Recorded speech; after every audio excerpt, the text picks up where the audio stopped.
uwanesheje urupfu na kuzimu, akanesha bikagaragara, uwo niwe duhaye amashimwe n'icyubahiro nahimbazwe. Abana natwe mu bihe bikomeye, mw'ishengero arahatuzigamira, na n'uyu munsi twitwa abategereje. Mana warakoze. Abana natwe mu bihe bikomeye, mw'ishengero arahatuzigamira, na n'uyu munsi twitwa abategereje. Mana warakoze. Wiringire Mana yawe mu byo uzokora byose.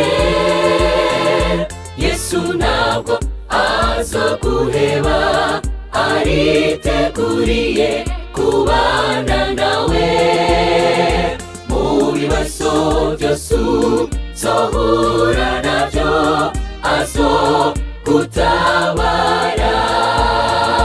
Wiringire Mana yawe mu byo uzokora byose. Yesu ntabwo azoguheba, ariteguriye kubana nawe mu bibazo byose uzohura nabyo, azogutabara.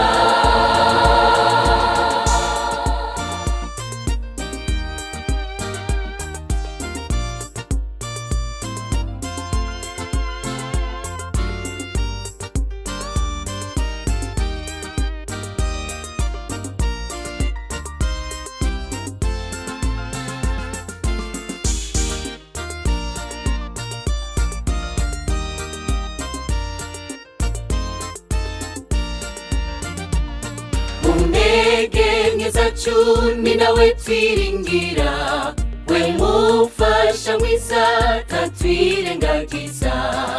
Ngaya maboko uyigumirize, kubw'ubushobozi bwawe ntituza kuvako.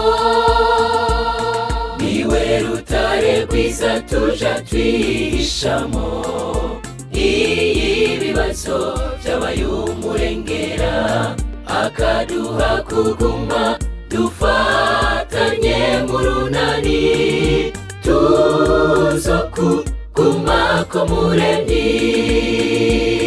Niwe rutare rwiza tuja twihishamo, ibibazo byabaye umurengera, akaduha kuguma dufatanye mu runani, tuzokugumako muremyi. Wiringire Mana yawe mu byo uzokora byose.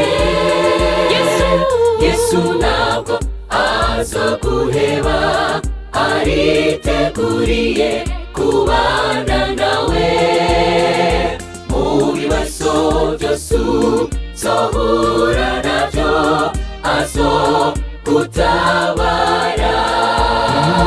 Wiringire Mana yawe mu byo uzokora byose.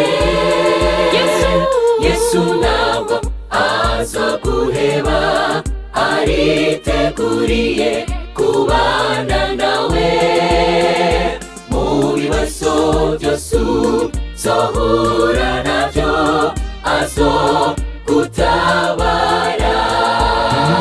Wiringire Mana yawe mu byo uzokora byose.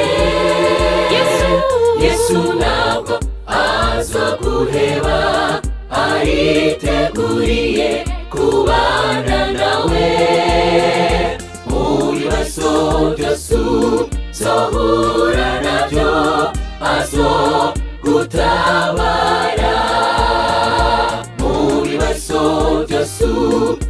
uzohura nabyo azogutabara. Mu bibazo byose uzohura nabyo azogutabara.